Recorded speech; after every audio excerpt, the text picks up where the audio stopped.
안녕하십니까. 11월 23일 수요일 생방송 광화문의 아침 이창섭입니다. 안녕하세요. 이하정입니다. 네, 이번에는요 부동산 시장의 흐름을 한눈에 보는 시간입니다. 한국자산관리연구원 고종환 원장님 모시고 이런저런 또 얘기 나눠보도록 하겠습니다. 어서 오십시오. 네. 안녕하세요. 네, 안녕하십니까. 네, 원장님 지난 11월 3일에 정부가 부동산 대책을 발표했는데도 그럼에도 불구하고 이쪽 수도권 아파트 분양 열기는 뜨겁다고 들었거든요. 네. 그런 가운데 뭐 또 지역 주택 조합? 이게 그렇죠. 또 관심을 끌고 있다고요? 네, 우리 뭐 이하정 아나운서께서 사실은 좀 생소하시죠. 네, 네. 우선 123 대책 이후에 이제 강남권은 네. 상당히 좀 급락 사태가, 좀 네, 냉각 네. 사태가 나타나고 네, 네. 있고, 반면에 좀 풍선 효과라 그럴까? 네. 이런 여파로 인해서 강북이나 이 수도권 지역은 좀 여전히 이 분위기가 호조세가 이어지고 있다 이렇게 말씀드릴 수 있고요. 네. 네. 우선 지역주택조합이 무엇일까 이렇게 생소한 분들이 꽤 계실 것 같아요. 맞아요. 네네. 예, 일반적으로 많이- 같은 네. 그 얘기는 저는 들은 건 있어요. 그러니까 지역주택조합을 잘 고르면 보통 이렇게 뭐 시행사나 건설회사들이 네. 져서 파는 것보다는 싸게 살 수도 있다. 아, 그렇죠. 그게 그런 정도는, 최대의 네, 네. 매력이죠. 네, 그런 정도까지는 제가 네. 들어본 적이 있습니다. 그러다 보니까 이제 이게 네. 좀 매력이 있는 반면에 가입 자격 요건이라는 게 있거든요. 네, 한번 네, 좀 네. 살펴보면 아무나 되는 것은 아닙니다. 예. 네. 그러니까 뭐 청약 통장이 필요 없고 이제 분양가 대비해서 한 15%에서 20% 저렴한 것으로 이렇게 알려져 있는데요. 네, 네, 네. 그러나 이제 뭐 토지 매입이 좀 지연이 되면서 네, 네. 사실은 문제점도 많아요. 아. 예, 지지부진해질 우려도 있고 예, 예. 또 이게 분양 보증이라든지 이런 네. 제도도 없거든요. 네. 그리고 뭐 좀 많은 사례는 아닙니다만 조합의 운영 비리 문제도 있고 네, 네. 또 그래서 이 지역주택조합에 투자할 만한지 이런 것들에 대한 좀 관심 있는 그러니까 관심은 높은데 네, 네, 이 걱정도 좀 많다. 그래서 오늘 이 시간 조금 길을 열고 좀 경청하시면 네, 네. 굉장히 좀 도움이 될 것 같아요. 그러면 네. 이게 지역주택조합이 뭔지 조금 좀 일단 좀 개념을 좀 설명해 주세요. 그렇죠. 앞서 네. 제가 이제 자격 조건 요건이 있다고 말씀을 네, 드렸죠. 그러니까 그 개념을 보면 그 무주택자나 85제곱미터 네. 우리가 이제 33평, 4평이라고 말하죠. 네. 이 1주택자를 보유하고 있는 세대주여야 됩니다. 세대주. 예. 그러니까 이제 지역주택 조합을 먼저 결성을 하고 이 사람들이 이제 토지를 매입하고 건축비를 부담해서 직접 개발한다. 여기서 이제 비용 절감의 그 포인트가 있을 수 있죠. 네. 그리고 이제 해당 지역이 중요합니다. 그러니까 서울시라든지 또 여기 뭐 광역시, 인천이라든지 경기도 같은 데는 이제 시군 이렇게 돼야 돼요. 6개월 이상 거주를 한 세대주 네. 이런 분들만 가입이 제한되어 있습니다. 그러니까 혜택도 있는 반면에 네. 가입 자격 조건도 제한되어 있다. 그런 그러면 점을 이게 좀 어떻게 알아야 보면 돼요. 땅 사고 뭐 이렇게 해가지고 하는 그 시행사가 있는 게 아니고 네. 이런 조합원들이 시행사가 되는 거군요, 결국. 그렇죠. 자기들이 아. 정확한 지적이죠. 네네네. 네, 그러니까 조합이 바로 시행사 역할을 예, 같이 하기 때문에 네, 혜택도 있지만 비용 절감도 되지만 네. 거기에 따른 리스크, 위험 네, 부담도 위험 부담도 있다. 동시에 져야 한다. 이게 아. 특징이죠. 이 지역주택 조합이 지금 말씀하신 대로 뭐 단점 같은 것도 있긴 하지만 그래도 네. 요즘 또 관심을 끌고 인기가 있다고 하니까 인기가 있죠. 인기 있는 요인을 또 살펴볼까요? 네, 앞서 제가 잠깐 설명드렸지만 네네. 뭐 여러 가지가 있습니다. 가장 큰 게 역시 그 집값과 전세값이 급등하고 있잖아요. 네. 그러다 보니까 이제 분양가도 계속 오르잖아요. 0.9% 이상으로. 그런데 그나마 이 저렴한 비용으로 내 집 마련할 수 있는 좋은 기회가 된다. 그런 면에서 이제 수도권에서 최근에 붐이 일고 있고요. 예. 뭐 수도권 중에서는 역시 서울이나 화성, 안산, 용인, 안양 이런 지역들이 좀 대표적으로 인기적이라고 볼 수 있죠. 네네. 그리고 이제 청약 통장이 불필요합니다. 청약 통장이. 그리고 이제 앞서 제가 말씀드린 대로 분양가가 한 15%에서 20%가량 저렴하다는 점. 네네. 그리고 또 동호수를 마음대로 좀 정할 수 있어요. 선착순으로. 네. 근데 어떤 분들은 청약했다가 뭐 낮은 층이나 너무 높은 층이 자기가 원하지 않는, 예. 선호하지 않는 곳이 되면 망설이잖아요. 네. 맞아요. 그런 고민이 또 없고 아. 새 아파트에 들어간다는 점과 이제 중소형 주택으로 짜여져 있으니까 네네. 그런 뭐 주거의 질적 요인들이 많이 좀 보장이 된다고 그럴까 그런 면에서 네네. 동질성이죠. 그런 면에서는 인기를 끄는 이유다, 장점이라고 볼 수가 인기를 있죠. 끌 만한 요인들이 많이 있네요. 지금 말씀해 주시는 거 보니까. 꽤 많죠. 네네. 그래서 앞서 네네. 잠깐 이제 하나 더 붙이면 왜 비용이 저렴한가 하는 것인데 네네.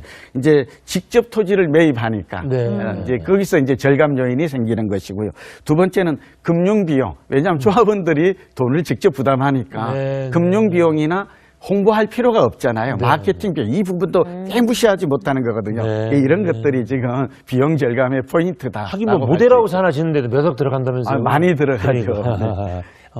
그런데 이제 아까도 저기 원장님 얘기해 주셨지만 네. 리스크가 좀 있다. 네. 위험 부담을 안 해야 된다라고 그러셨는데 가끔 가다가 사실 뉴스가 되기도 해요. 하죠. 어떤 나오죠. 것들이 제일 위험한 요소예요? 그래서 이제 옥석 구분, 옥석 가리기가 필요하죠. 그래서 이 시간이 좀 중요할 것 같아서 네. 우리 시청자분들 좀 집중해서 경청했으면 바라는 것인데요. 네. 네, 토지 매입이 이제 지연되거나 우선 땅이 우선 확보가 돼야 되잖아요. 네. 이 지역주택조합에 있어서 사업 승인을 받으려면 두 가지가 필요한데 창립 총회를 하려면 네. 우선 조합원이 50%가 초기에 모여야 됩니다. 이거 쉽지가 않죠. 50%. 네, 그래야 창립 총회를 열 수 있거든요. 네. 그 다음에 사업 승인을 받으려면 토지의 그러니까 사용 승인이라도 네. 80%를 미리 확보해야 됩니다. 오. 네, 이 두 가지가 가장 큰 난관이자 네. 지금 우리가 주의해야 될 부분이고요. 그 다음에 이후에도 보면 뭐 한번 다시 설명을 드릴 수 있겠습니다만 인허가 절차도 그대로 진행이 되거든요. 물론 이제 재건축이나 재개발보다는 덜 까다롭습니다. 네. 좀 단순하고 그렇긴 합니다만 인허가를 받지 못하거나 또 조합원이 모집이 안 되거나 경우에 따라서는 조합이 또 난립하는 경우도 있어요. 드물지만 예, 이런 여러 가지 경우들이 좀 예. 주의해야 될 점도 있다. 또 그래서 사고 나는 것도 있어요. 네. 그래서 이런 것들을 좀 피해야 되겠죠. 그래서 이제 원장님이 조금 전에도 말씀을 하셨지만 옥석 가리기가 네. 중요할 것 같아요. 그렇죠. 네. 그러면 지역주택조합 내가 만약에 선택을 하고 싶다 하면은 투자 기준을 어떻게 설정을 하면 그렇죠. 가장 잘하는 거죠? 오늘 중요한 핵심 얘기예요. 내용이죠. 네네. 투자 기준이 중요한 것이죠. 네네네. 앞서 다시 설명이 됐습니다만 우선은 성장 지역을 선택하는 게 가장 좋습니다. 네. 그러니까 과공급 지역은 좀 피해야 되겠죠. 그리고 이제 전세와 매매 가격이 꾸준히 오르는 이런 지역들이 내 집 마련하기가 적합한 지역이잖아요. 예, 그리고 이제 인구와 소득이 증가하고 무엇보다도 인프라가 확충되는 그러니까 지하철이라든지 경전철이라든지 고속도로라든지 네. 아무래도 이런 곳을 하는 것이 좀 안전하다. 지역 선택이 중요하다는 말씀을 드리고요. 네. 두 번째는 그 단지의 개별 입지 조건도 중요하죠. 뭐 경우에 따라서는 저 산속에 들어간다든지 그렇죠. 허벌판에 들어간다든지 이렇게 되면 안 되겠죠. 네. 그리고 이제 가격 조건이 무엇보다 중요하죠. 네. 최대의 매력이 이 가격이 저렴하다는 건데 이 경우에 따라서는 그러지 않는 경우도 종종 발생해요. 네. 왜냐하면 처음에는 낮게 했다가 추가 부담금이 발생하는 경우도 있을 수는 있는 거거든요. 네. 이런 점도 좀 따져봐야 되고 그리고 무엇보다도 이제 조합 자체에서 비리도 발생할 수도 있고 경험이 많은 믿을 만한 조합인가, 조합의 주체가.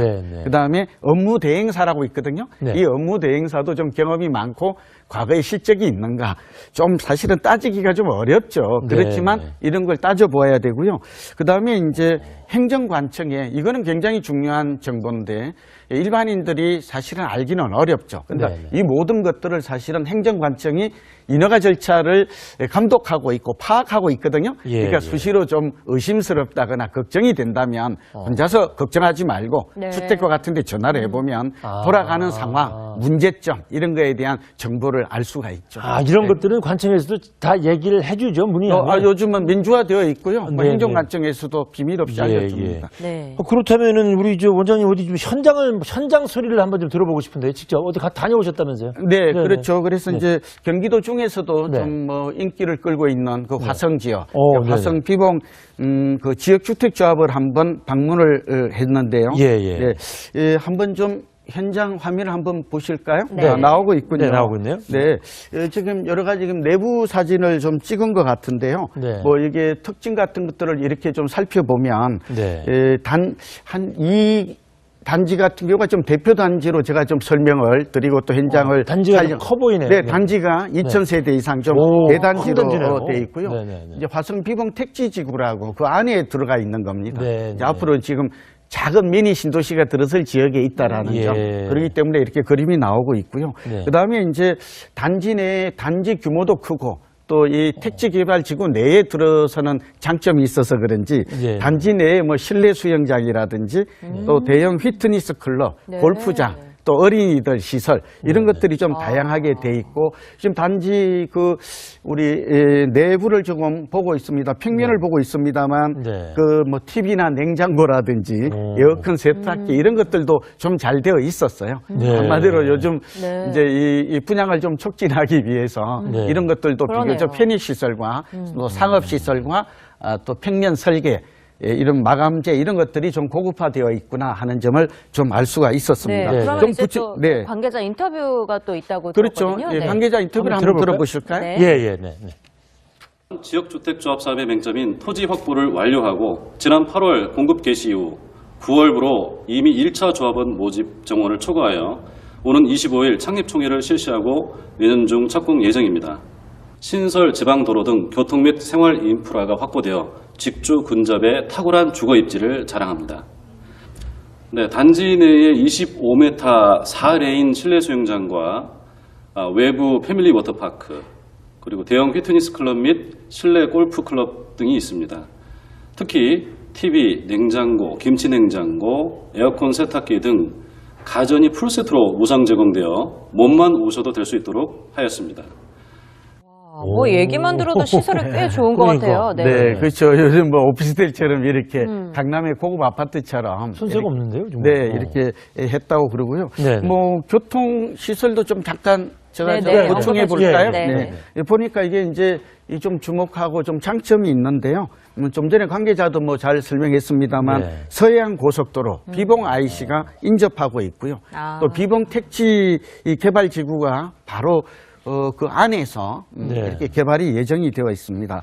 그러다 보니까 이제 뭐 안산이나 수원, 군포 이런 쪽에 좀 접근성이 좋고 무엇보다도 2017년에 개통 예정인 수인산 수인선 그 야목 역세권에 편입이 예, 됩니다. 예. 그러면 지금보다는 이제 역세권에 편입이 되면 그만큼 지역의 성장이라든지 교통망은 좀 좋아진다. 그런 점을 볼 수 있고 인허가 절차를 잠깐 좀 설명을 드릴게요. 아까 관계자도 네네. 창립총회를 앞두고 있다고 그랬는데 네, 보통 투자 시 이제 주의할 점인 그렇죠. 거죠. 예, 네. 뭐 주의할 점이기도 하고 아까 네네. 말씀드렸죠. 네네. 그런데 네. 창립총회는 이제 50% 이상 조합원이 초기에 모집되어야 가능한데 예. 총회가 있다고 하는 것은 상당히 초기 조합 모집이 순조롭다라는 점을 알 수 있고 그다음에 조합 설립 인가를 하죠. 네네. 그리고 이제 토지 매입하고 사업 계획 승인 80% 토지가 이때 또 이 상황을 잘 좀 우리가 주목해서 지켜봐야 되겠죠. 네네. 그리고 이제 착공하고 입주하는 그런 순서로 된다는 점을 좀 말씀을 드립니다. 그럼 지금 저희 방송을 보시다가 네. 나도 그럼 지역 주택조합 아파트 한번 좀 관심 가져볼까라고 한다면 네. 뭘 좀 따져보는 게 제일 좋은 겁니까? 네,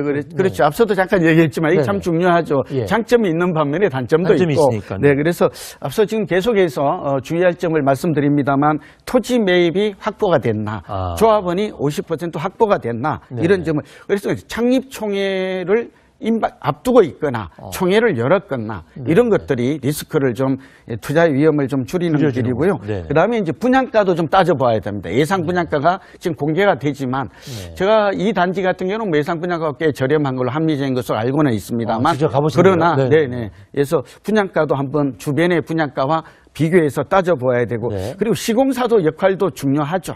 시공사도 책임 준공까지는 아니어도 네. 그래도 이름 있는 브랜드 있는 시공사가 맞아요. 브랜드가 있으니까. 들어온다는 게 좀 믿을만하다는 거고 네네. 자금을 뭐 유용하는 사례도 가끔 발생하니까 네네. 자금이 안전하게 신탁사에 신탁 관리가 되는지 이런 점들을 좀 종합적으로 꼼꼼히 살펴보는 노력과 지혜가 필요합니다. 네, 오늘 지역주택조합에 관련해서 얘기 잘 들었습니다. 네. 고맙습니다. 고맙습니다. 감사합니다. 네.